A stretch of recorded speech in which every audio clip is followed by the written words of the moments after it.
Hello दोस्तों, welcome करता हूं मैं आपको आपके अपने यूट्यूब चैनल सिविल इंजीनियर एफबीएच में।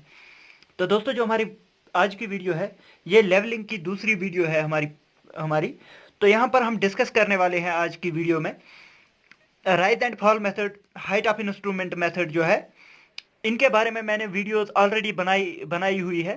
तो ये जो वीडियो है, इसकी डिस्क्रिप्शन में आप जाके देख सकते हैं इन दोनों वीडियोस को, राइज एंड फॉल मेथड को भी और हाइट ऑफ इंस्ट्रूमेंट मेथड को भी आप देख सकते हैं। वहां पर आपको पूरा क्लियर हो जाएगा।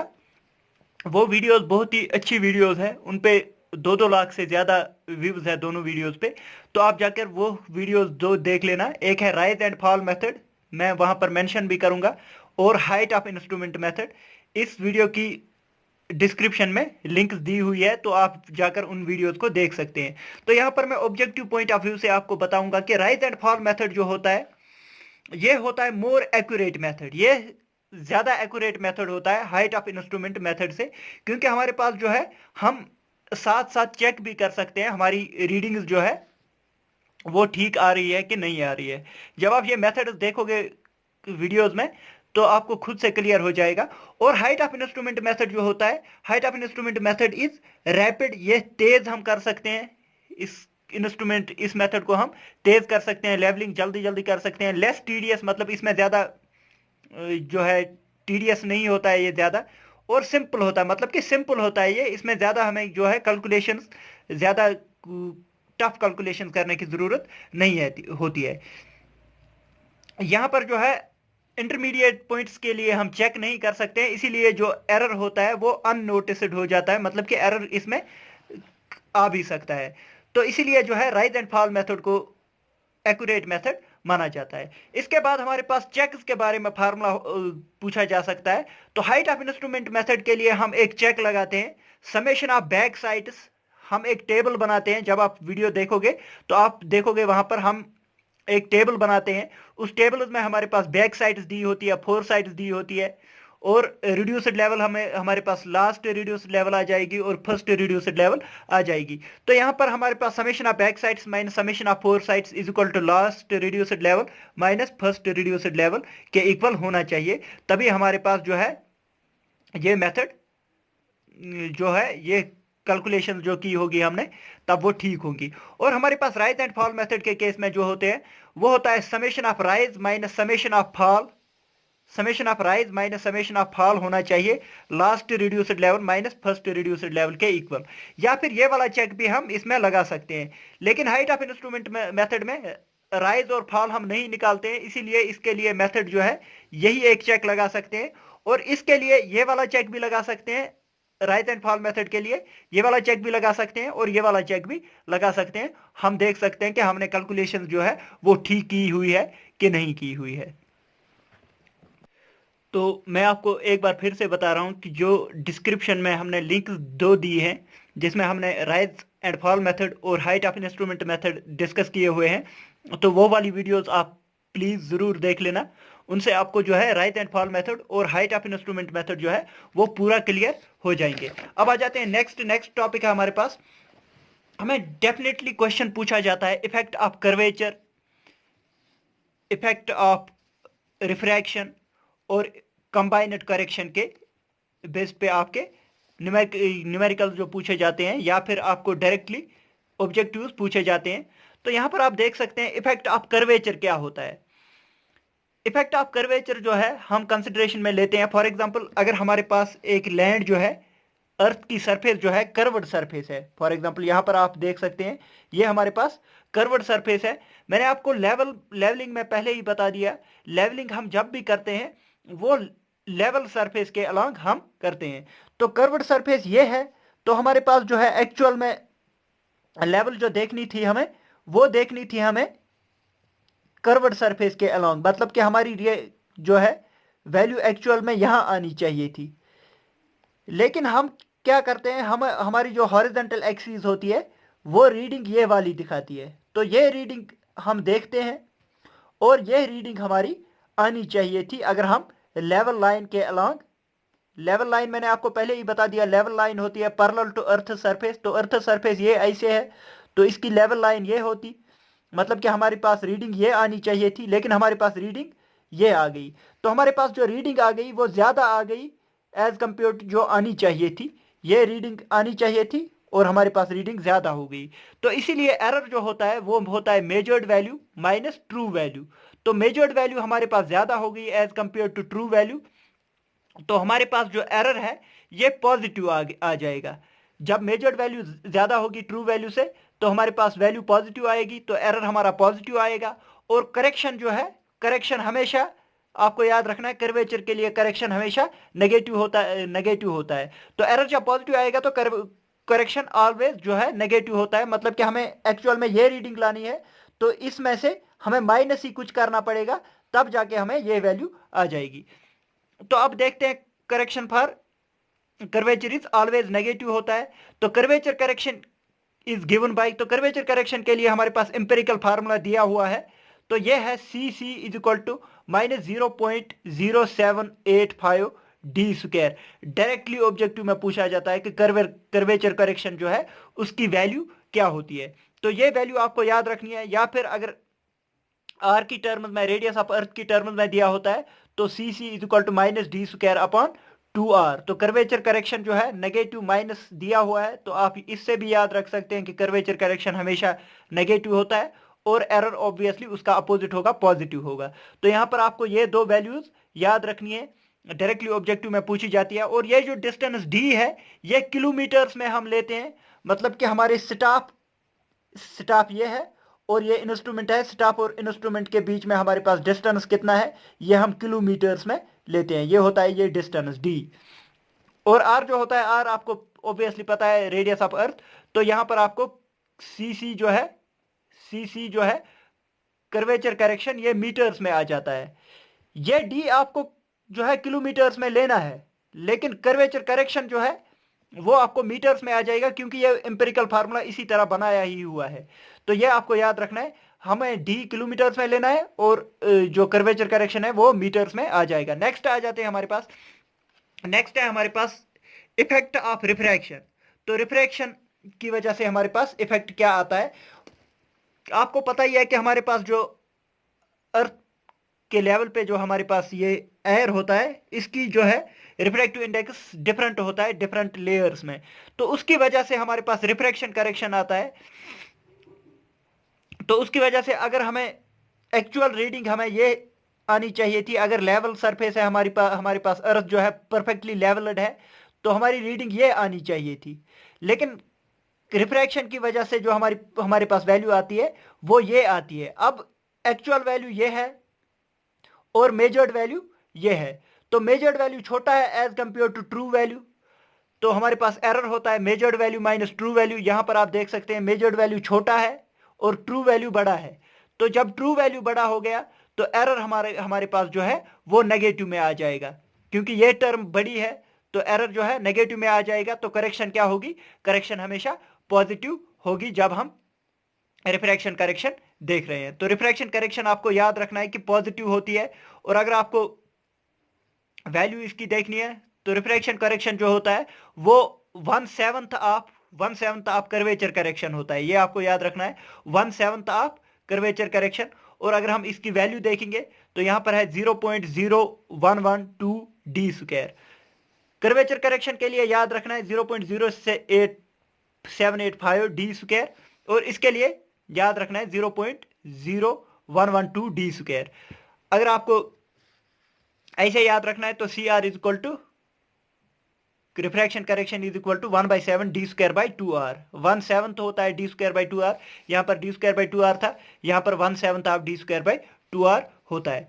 तो यहां पर भी हमारे पास ये जो डी डिस्टेंस है ये किलोमीटर में लेनी है, और कर्वेचर करेक्शन जो रिफ्रैक्शन करेक्शन जो है वो मीटर्स में आ जाएगी। तो ये भी आपको यहाँ पर याद रखना है। तो फिर हम लास्ट में कंबाइनेड करेक्शन देखते हैं। Combined correction due to curvature and refraction, तो वो होता है इन दो को ऐड करने के बाद हमारे पास वैल्यू जो होती है टोटल करेक्शन जो है कंबाइनेड करेक्शन वो होता है -0.0673 डी स्क्वायर। तो ये भी आपको याद रखना है। ये कुछ वैल्यूज है, ये आप जब याद रखोगे तभी आप डायरेक्टली क्वेश्चन को सॉल्व कर पाओगे। ऐसे आपको ये याद ही रखनी पड़ेगी। और कर्वेचर करेक्शन इस टाइप के फार्मूले में दिया होता है 6/7 d²/2r। तो ये भी आपको देखना है, यहाँ पर कोई भी क्वेश्चन इनमें से पूछा जा सकता है। यहाँ पर एक और पॉइंट लिखा है, for distance of less than 250 metre, अगर हमारे पास डिस्टेंस, ये डिस्टेंस जो है यहाँ से यहाँ तक स्टाफ से हमारे पास इंस्ट्रूमेंट तक डिस्टेंस जो है वो 250 से कम है, 250 मीटर से कम है, तो हम कंबाइंड करेक्शन को नेग्लेक्ट करते हैं in case of ordinary levelling. तो हम जो है ये करेक्शन ज्यादा नहीं लगाते, इसीलिए हम जो है हम जो भी न्यूमेरिकल करते हैं इसमें करेक्शन नहीं लगाते हैं, क्योंकि हम जब भी स्टाफ रीडिंग लेते हैं वो 250 मीटर से कम में ही लेते हैं। तो ये चीजें आपको याद रखनी है कि हमारे पास कर्वेचर करेक्शन क्या होता है, रिफ्रैक्शन करेक्शन क्या होता है, वैल्यू क्या होती है उसकी, और कंबाइंड करेक्शन क्या होती है। और ये भी याद रखना है कि कर्वेचर करेक्शन जो है वो हमेशा नेगेटिव होती है और रिफ्रैक्शन करेक्शन जो है वो हमेशा पॉजिटिव होती है, और कंबाइंड करेक्शन जो है वो नेगेटिव में ही आती है, क्योंकि हमारे पास जो है कर्वेचर करेक्शन ज्यादा होता है as compare to refraction correction, इसीलिए ये वैल्यू जो है वो नेगेटिव में ही आती है। तो ये चीजें आपको आई होप कि समझ में आ गई होंगी। इसके बाद एक और उतना इंपॉर्टेंट नहीं है, लेकिन आप देख सकते हैं यहाँ पर distance for visible horizon. Visible horizon के लिए जो है हमारे पास डिस्टेंस क्या होती है, तो यहाँ पर आप देख सकते हैं, फॉर एग्जाम्पल हमारे पास ये अर्थ पे यहाँ पर एक बंदा बैठा हुआ है, तो ये जो है हम देख रहे हैं इस तरफ देख रहे हैं, तो ये यहां पर जो है हाइट क्या होनी चाहिए ताकि हम इसको जस्ट देख सकें, इसी को कहते हैं डिस्टेंस ऑफ विजिबल हॉरिजन। मतलब इसकी हाइट क्या होनी चाहिए ताकि हम यहां से इसको देख सकें। तो इसके लिए आपको वही पिछले वाला फार्मूला लगाना है। तो इसके लिए डी की वैल्यू, फिर यहां पर डी की वैल्यू निकालनी है। ये जो पिछला फार्मूला हमने निकाला उसी से हमें डी की वैल्यू निकालनी होगी। तो डी की वैल्यू यहां पर 3.855 अंडर रूट एच होता है, 3.855 अंडर रूट एच। तो ये चीज आपको याद रखनी है, डिस्टेंस ऑफ विजिबल हॉरिजन जो होता है वो d is equal to 3.855 h के इक्वल होता है। और इसके बाद हम देखते हैं दूसरा, अगर हमारे पास ऑब्जर्वर H1 पर है और हमें देखना है कि H2 की क्या हाइट होनी चाहिए ताकि हम इसको जस्ट देख सकें, तो इसके लिए D1 और D2 निकालना है। D1 हम निकालेंगे 3.855 under root H1 plus 3.855 under root H2, इससे हमें ये जो है टोटल डिस्टेंस निकल के आ जाएगी। तो आई होप कि आपको ये जो है डिस्टेंस फॉर विजिबल हॉरिजन जो है, अगर आपको डायरेक्टली फार्मूला बेस्ड क्वेश्चन आ जाएगा तो ये फार्मूला आपको याद रखना है डिस्टेंस फॉर विजिबल हॉरिजन के लिए। अब आ जाते हैं नेक्स्ट जो हमारे पास है, नेक्स्ट है कुछ टर्म्स यहां पर आपको जो देखनी पड़ेगी। रॉकिंग ऑफ स्टाफ होता है एक चीज। रॉकिंग ऑफ स्टाफ क्या होता है, फॉर एग्जांपल हमारे पास जो है मैं आपको यहां पर दिखाऊंगा, हमारे पास एक इंस्ट्रूमेंट स्टेशन है, ये हमारे पास इंस्ट्रूमेंट स्टेशन है और यहां पर हम स्टाफ लगाते हैं।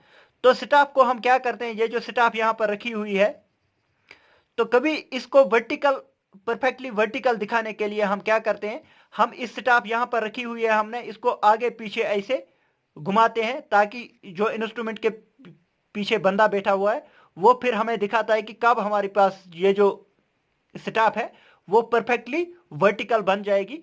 तो उसी को वर्टिकलिटी ऑफ द स्टाफ को देखने के लिए हम स्टाफ को आगे पीछे ऐसे करते हैं, तो इसी को कहते हैं रॉकिंग ऑफ स्टाफ। तो रॉकिंग ऑफ स्टाफ क्या होता है, to ensure the verticality of the staff, मतलब कि वर्टिकलिटी ऑफ द स्टाफ देखने के लिए staff is slightly waved towards and away from the instrument, मतलब हम इंस्ट्रूमेंट की तरफ इसको मूव करते हैं या फिर इंस्ट्रूमेंट के पीछे मूव करते हैं।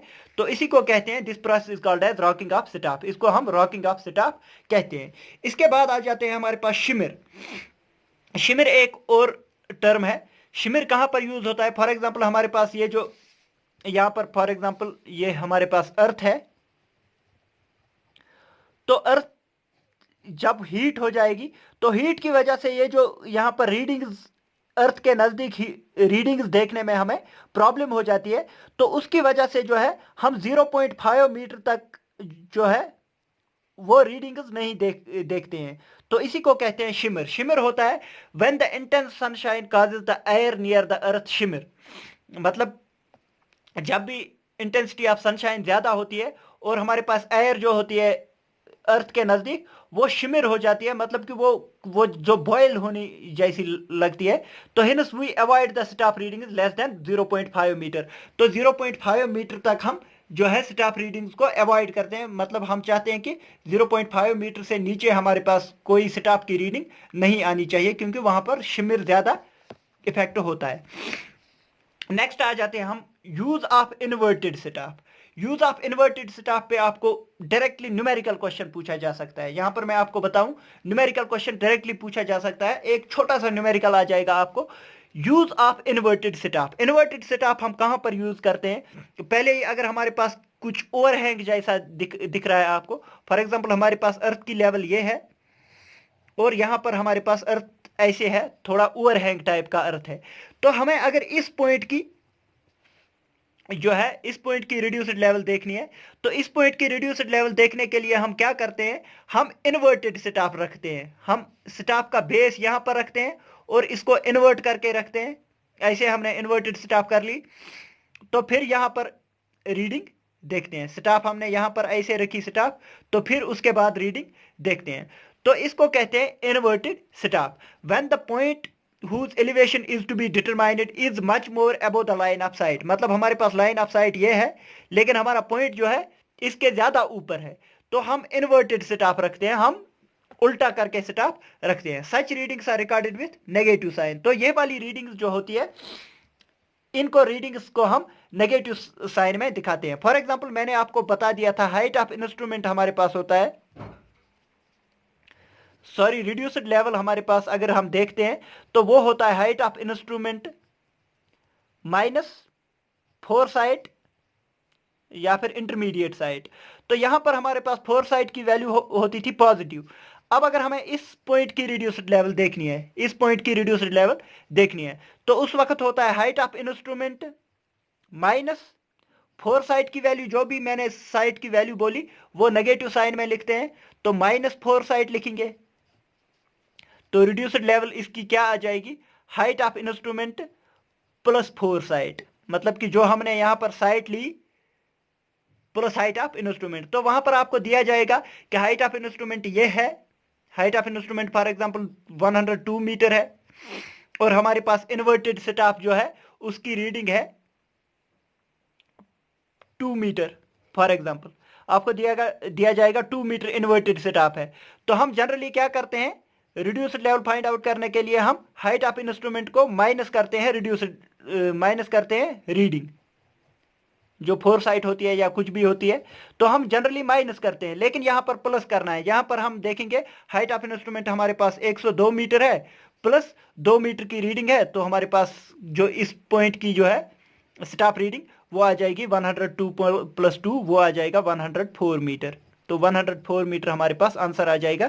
तो डायरेक्टली यहां पर क्वेश्चन पूछा जा सकता है, यहां पर रिड्यूस लेवल फाइंड आउट करने के लिए height of instrument plus 4 sight आ जाएगा। जो भी हमने साइट ली है यहां पर उसको प्लस करेंगे हाइट ऑफ इंस्ट्रूमेंट में, तो हमारे पास इस पॉइंट की रिड्यूस्ड लेवल फाइंड आउट हो जाएगी। आई होप कि यूज ऑफ इन्वर्टेड स्टाफ भी आपको समझ में आ गया होगा।